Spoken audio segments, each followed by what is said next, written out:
Well, I think it's important basically to learn and to test, to be like creative and open, to analyze where actually AI can join the game and where you can benefit from it.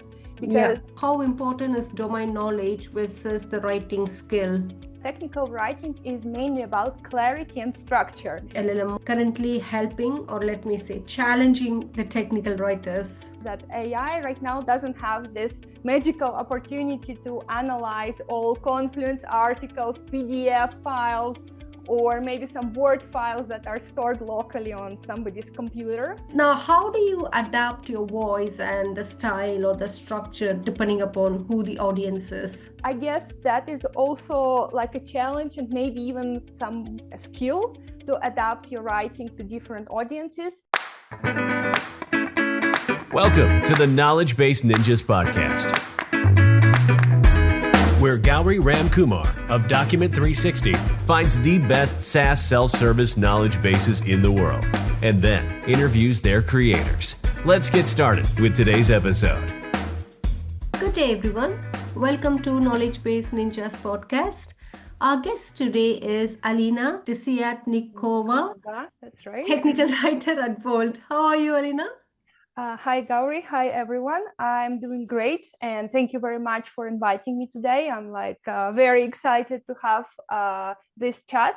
So I hope that we will learn something new and that it will be useful for everyone.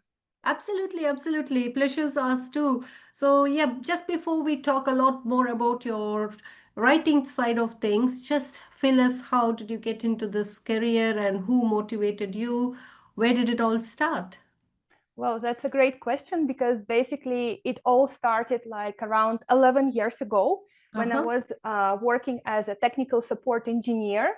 And basically that was my first employment. And besides technical support, we had like various teams within this company. And I was like very excited to write tickets for the customers because for me it was important basically to reflect our conversation and to ensure that customer has some sort of reference where they can go to understand what have been done and how they can proceed in the future. And I guess that some of the people from the knowledge base team, they noticed that I'm very excited about this ticket writing, and they basically invited me to join the knowledge base team. I was like very happy about that because being a support engineer and knowledge base author actually works great together because you have hands-on experience. And basically that's how I started as a technical writer. That was like my first touch point with technical writing. And after I left this company, basically I already started working as a technical writer for various companies. Right. And how interesting. Great. Now, as you rightly said, being in the technical support is a very much added advantage, right? Because you've got the product knowledge as well, and then the customer side of things. So from your opinion, how important is domain knowledge versus the writing skill?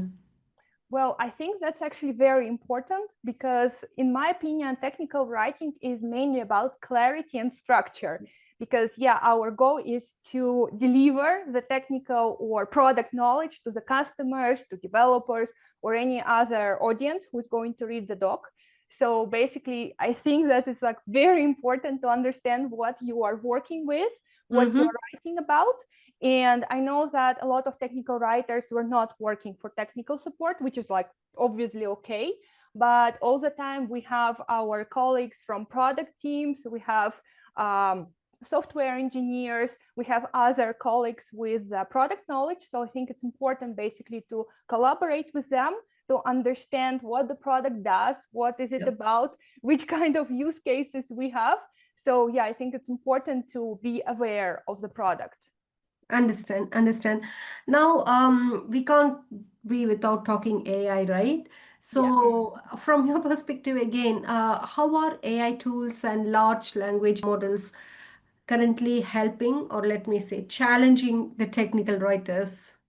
Well, I like your question because I also see both sides where the tools can help us and where they're actually challenging us as technical writers. Because to start with, there are a lot of articles, people are talking, saying that technical writers are not needed anymore, which kind of definitely adds some pressure and stress. Though, in fact, I guess it's like a great tool. It's a great opportunity to advance the workflows, starting with proofreading, or, for example, even drafts. So basically, you can use AIs, like no problem with that. But definitely, there are a lot of challenges, and we as technical writers have to be like very accurate, because AI tools also want to be creative, want somehow to change parameter names, even though if you are clear and exact with your prompts. So basically, it's a great tool, though it requires a lot of attention to the detail and a lot of actually double checking and proofreading to ensure that your materials that you are creating together with AI is clear and detail oriented. Human in the loop, isn't it? Human in the exactly. Right. Now, I'm sure you said 11 years ago your journey started as a technical support and then gradually into the technical writing space. You must have created contents for developers, end users, internal teams, and whatnot. Now, how do you adapt your voice and the style or the structure depending upon who the audience is? Well, it's also a great question, because basically this kind of technical documentation is like very different. When we are talking to the end users, we want to be like simple, straightforward, and we don't want to add any complexity. We want to ensure that what we deliver is exactly what we deliver. When we're talking to developers, it's also important not to be the captain evidence, to ensure that we are talking on the same level, that people will basically understand and they feel that we are experts in what we're saying. So basically, I guess that's another challenge of technical writing, because you really have to learn, adapt, check and see how, for example, these different audiences, they want to see the documentation. If they want to see like really simple step-by-step instruction, or if they want to see code samples. So basically, I guess that is also like a challenge, and maybe even some skill to adapt your writing to different audiences. And I guess that it comes with experience. And especially if you have opportunity working with different stakeholders, that really helps to understand how basically to adapt your writing. But another part, again, as we already touched AI, it's also a great helper with that, because basically you can test your documentation against various stakeholders and ask your AI tool to help you to adjust the tone and to ensure that basically your documentation meets the goal. Yeah, absolutely. Now, let's talk about the AI again. So how do you think the technical writers should position themselves in order to use the AI effectively? And you said, okay, there's already some apprehensions that it could replace the technical writer. So how can we make sure that they don't get that feeling? Well, I think it's important basically to learn and to test, to be like creative and open, to analyze where actually AI can join the game and where you can benefit from it. Because I mean, AI, it's not only about proofreading. And I know that teams are saying, okay, we will just use some AI tools to generate documentation.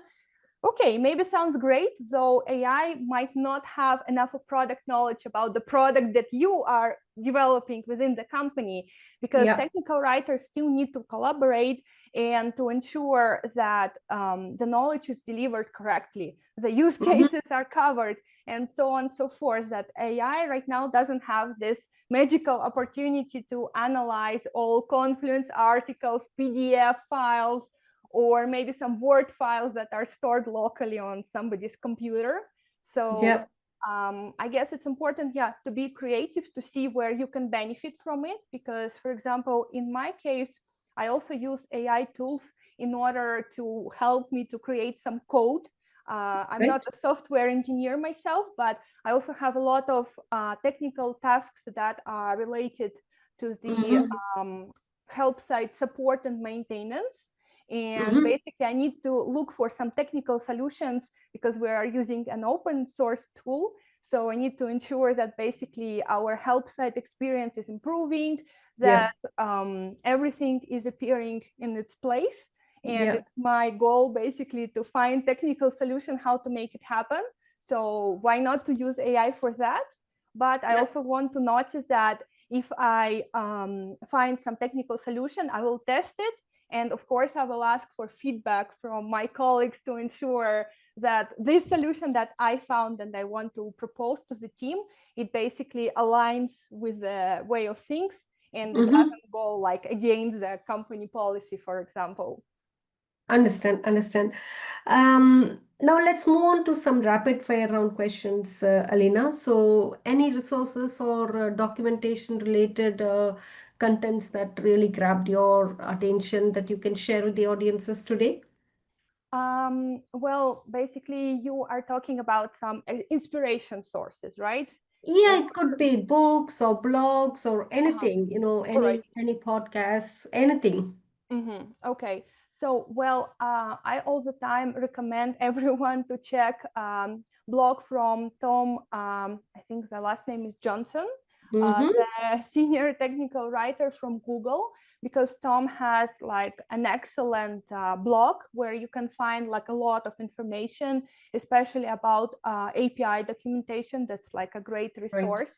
Another great thing that I really recommend to everyone is a blog from Scott Abel, because basically Scott is covering different topics about technical writing. And it's like very useful to listen to these podcasts from time to time. And another thing that I basically recommend is to look around and to find the companies where you really like documentation and to see how they are doing. I mean, we don't have the goal to copy somebody's content, but just to get some ideas and inspiration, for example, how these companies are outlining their documentation, how they write the articles, and so on and so forth. So basically to find your own benchmarks. Understand. That's quite a lot, but let's see how that goes. Now, one word that comes to your mind when you hear documentation. Well, for me, documentation is about clarity, because I think that when we don't have clarity, we don't have like documentation that can help a user or any other stakeholder. True, very true. So I did ask for only one word, so you did answer that question. My last question to you is one piece of advice that you would give to your 20-year-old self. Well, that's a good one. I think that my advice will be to ensure that technical writer is not shy and is ready to present themselves to the team. Because sometimes what is happening is that a lot of companies don't have a technical writing team. They have one technical writer, for example, like I am myself right now. And the advice here is to ensure that basically, if, for example, your team didn't present you to everyone, use your own chances to talk to people and to explain what exactly you're going to do, who is technical writer, and how they can approach you if they have some sort of technical writing requests. Why it's important? Because actually a lot of people, they don't have previous experience working with technical writers, and they might have very wrong expectations of technical writing career. And they might expect that, for example, you are just a developer who writes something, or, for example, some person from marketing team or something else. So it's like important to position yourself to ensure that team exactly understands why you're here, what you're going to work with, and how to approach you. Understand. That's really great to hear this. Now, anything else that I must to cover in this episode, Alina?